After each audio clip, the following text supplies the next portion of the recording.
All right, so let's work through your starting 11. Are you a back three guy No, this not week? this Are time. you a back No, four? I'm back four. Okay, so who do you have? And I Obviously only we've say got. that. Are you going to go with Stefan? Or are you going to go with Matt Turner?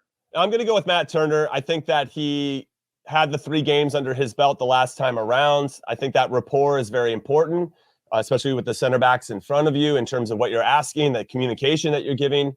And I don't know if I'd risk trying to change that right now. So I would stick with Matt Turner.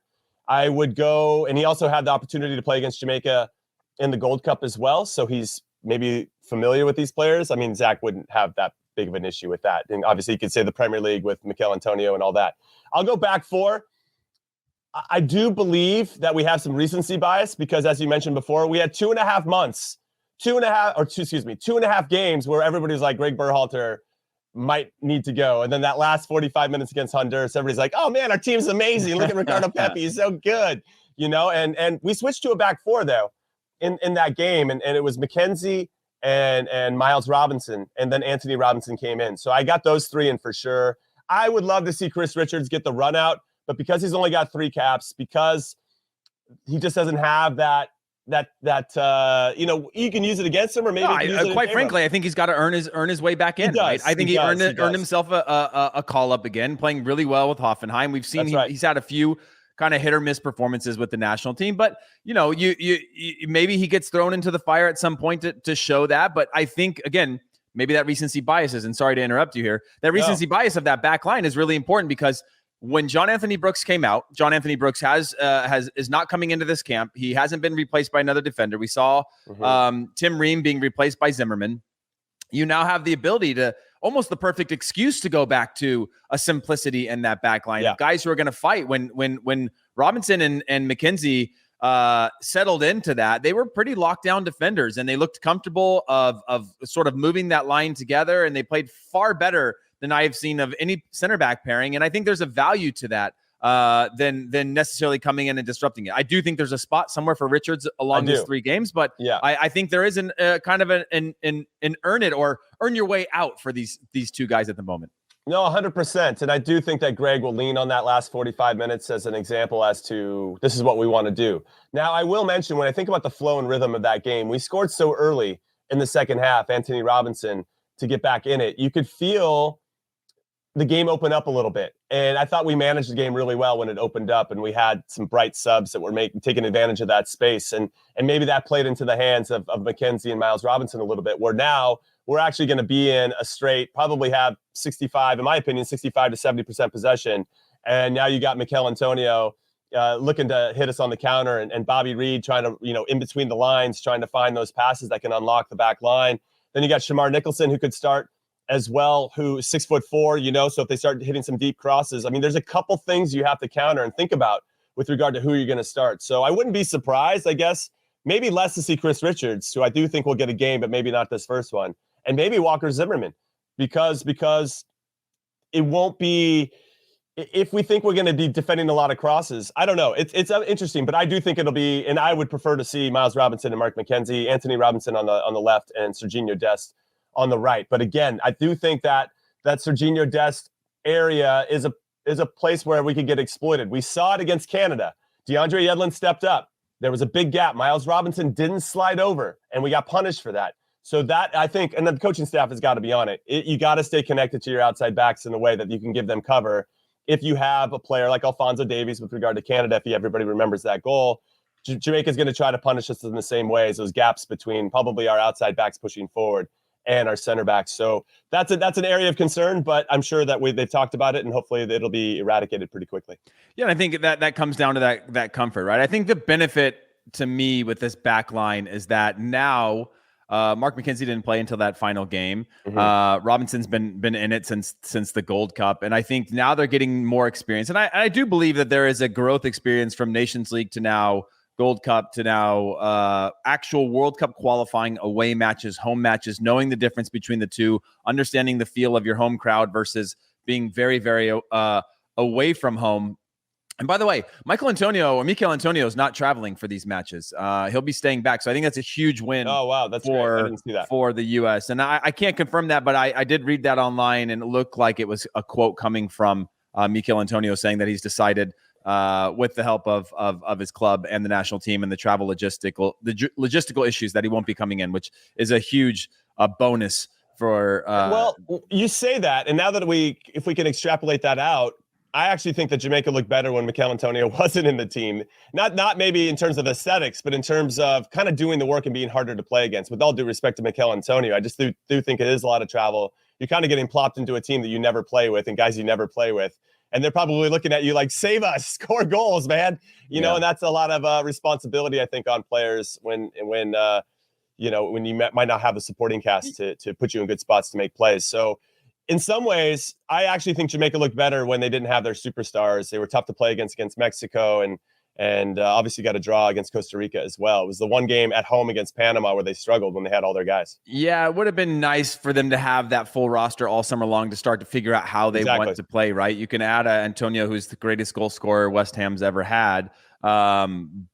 But if you can't figure out how to utilize that, and again, I think everybody gets up for a game against the U.S. or against Mexico, and we saw that with, obviously Jamaica giving up that last minute goal against Mexico, but had one chance on goal. But we're fighting and scrapping and things like that. You get up for those types of games, so perhaps they could have gotten more out of the team. But yeah, I certainly agree with you in terms of playing better without him and just having, again, that fight mentality, which holds a lot of ground in CONCACAF. And we saw with the U.S., with Canada, they struggled a little bit when Canada sat back, were disciplined, and were willing to counterattack. So let's get to your midfield. What are you thinking for a midfield? So midfield, Tyler Adams for me has got to sit in the 6. I don't think we necessarily flow as well when we try to cram Acosta and Adams into the same space. I feel like they kind of get into each other's way and don't look as comfortable if we try to do a double pivot. And I apologize, my camera decides not to focus right now. But off of his shoulder, I go with Weston McKennie. He seems to have found his footing in Juventus' starting lineup. I think he's starting to be leaned on in a more an influential way with regard to that midfield, which I think is an encouraging sign. Plus, I think that he's going to have something to prove, and he's going to want to totally redeem himself, to borrow the quote from Dumb and Dumber. I think I used it before, and just establish himself as, hey, I am a leader of this team. I made a mistake. Let me prove to you that I can be a guy that we can count on. And I expect a big performance from him, especially at home, which is where all this stuff happened before, when we were at home against Canada and he couldn't get it together. So I think Weston McKennie starts off of Tyler Adams' shoulder. So Adams is in the 6, McKennie's in the maybe a kind of an 8. And then I would love to see Yunus Musa, but to your point about Chris Richards, he's probably got to earn it a little bit, and I think he gets some minutes at the end. But I could really see us probably going with someone, Sebastian Lletget, who's got experience, who's a player that Gregg can lean on in tough moments, is almost a de facto coach on the field and can keep it together. There might be better options or a variety. You go with Busio, who's just playing very well for Venezia. But even he seems to be a little bit more deep line. And I don't know. I would love to see him pair with Tyler Adams at some point to see if that could work. But I think right now it's Tyler Adams, Weston McKennie, and Sebastian Lletget. And really what has to happen for McKennie or Lletget is they have to still maintain the integrity of their team shape. They can't get too lost going forward. And that's isolating Tyler Adams to have to cover more ground than he should.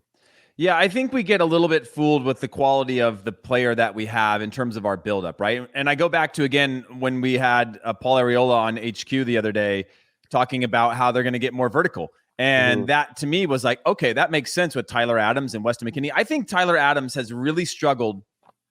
I don't want to say struggle because it's the wrong word, but in a way struggled to be our playmaker but I'll use it. I'll double down on it. Has struggled to be our playmaker at the 6, right? That comfort on the ball. And again, I always go back to the Nations League final, that the U.S. only started getting better when they figured out how they can break the half press or the faux press of Mexico, who I don't think were doing it really well. And then as soon as they did, we started to have that triangulation in the midfield that allowed us to advance forward and break them down and pull those players apart. And I think we've gotten away from that, which I'm fine with, because I think we can play vertical. I think we do have the strengths to play vertical. I think we do have the ability to win balls, get the ball down and face the field. I go back to Ricardo Pepi, where every time he got the ball at his feet, he was just trying to feed Pulisic, who is now facing the field. And now you're off, changing the point of attack and creating these imbalances on the other side of the field. And I think about that a lot in the sense of when we have Acosta and Adams together, or even sometimes Lletget, I feel like we try to play, but kind of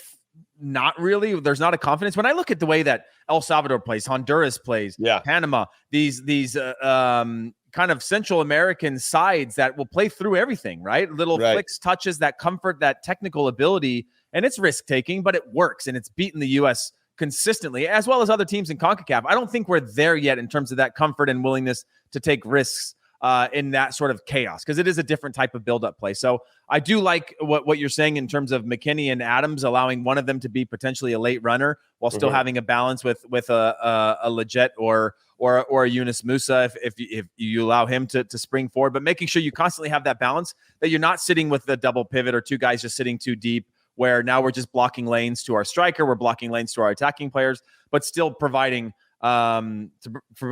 So Jimmy, let me get your front line. Yeah, I will be really surprised if it's not this, but then kind of with Gregg Berhalter, you never know, because he does have some loyalty to players that I think extends past what we think it should. Oh, you're going to start Jossie Zardes? You're going to start Jossie Zardes? No, but I went and looked, I took a lap around all the American soccer literati to see who they thought the projected starting lineups were going to be. And there were some that had Zardes in, and I think they're trying to get ahead of what they think Gregg's going to do. I don't agree with that. I think Ricardo Pepi will be the starter. He should be the starter. And he's proven it already. He had a good game, actually, in Austin not too long ago with FC Dallas. So, he knows how to score and feels comfortable in that stadium in particular. Brendan Aronson, for me, has to start. He's been very good for RB Salzburg and 5 goals in 10 games for us, and he does the thankless work as well. He's not afraid to press. That counter press right after we lose a ball, he's very good at. He sniffs out stuff. I really like players that are like trying to anticipate and sniffing out potential ways to nick a ball away and having that counter for us. And then I think the big one is, and I'm going to go with Timothy Weah because I believe he's playing very well for Lille, and not to take anything away from Matthew Hoppe or anybody else, Paul Areola, that's obviously in the team. And I had a question for you. I mean, Paul Areola, they're basically doing he's doing all the appearances, right? Any press conferences? There's got to be something to that, right? Yeah, right. I'm like, I think he might be starting Paul Areola here, which is okay. He comes in and he works hard. He's going to grind it out and do his thing. But I'd almost rather see Weah here. I think he's earned the opportunity. He got called in before, but had an injury. Matthew Hoppe obviously was in between teams and trying to figure that out, and now he's back as an option. I like Hoppe as a super sub in this particular first match. Areola could be the same, but ultimately I would go with Aronson and Pepi and Weah, and I think those guys will definitely produce at least 1 goal. Yeah, and by the way, you can catch that. Qué Golazo sat down with Ricardo Pepi recently. You can catch that full interview on the YouTube channel. And Jimmy, I wanted to say this real quick. I'm obviously a huge advocate for Pepi, but we know what happens with young players when they've been given the world all of a sudden, right? You've lived your whole life proving people wrong, and now you've been on the big stage. And there's always that little moment. Weston McKennie's gone through it. A lot of our national teams have gone through it, where they go from being just a guy to being the star. And sometimes you need to be able to guide that and shape and nurture that. And I don't think Pepe's one of these big ego guys, but it is really hard to do what he did and not think that you've made it, right? And I think he has a different mentality. So I'm wondering if there is an ability to have him come in the second half, 60th, 65th minute, and say, hey, go do the same thing here. We're going to give it to you in a smaller sample size. Yeah, right. And not put the game on your shoulders from the very beginning, where we know Zardes, we know what we're going to get from him. That's the only thing that I could see happening. And then the Areola thing, I agree with. I also think he's just the most well-spoken on the team and the most, brings a lot of experience in terms of understanding the time and the place. That isn't going to throw something into the media that's going to allow us to latch our teeth onto and talk about for a week. But any other thoughts on this starting lineup before we go to break? No, I don't have any. Okay, give me your must plays then, I guess. I know that's circumstantial, but you talked about Matthew Hoppe. You talked about the potential for Areola. If not, then Timo Weah. I mean, who are your guys that need to come in and make an impact, you think, in this first game? Well, yes, Matthew Hoppe, I think, is a big opportunity for him, but he seems to have so much confidence in himself. You could not start him for 3 games. He'd come on and try to light you up and fight you. He's got that Clint Dempsey chip on his shoulder, which I really appreciate. It's nice to see, and it's a nice contrast to some of the other guys who, I don't know, I'm kind of curious how he blends in with everybody else. We seem to have a nice group of human beings in our team, and I love that. I love the culture that Gregg has set, both with regard to on the field, personality and that grit we were talking about. That grit's really important if you're going to win anything of consequence and be a team that's going to be responsible and accountable and going out and getting results. And then obviously off the field. And I think Gregg's done a good job with that. Obviously handling the Weston McKennie thing seems to have done that pretty seamlessly. And that could have turned into something much, much bigger had he not handled it the way that he did.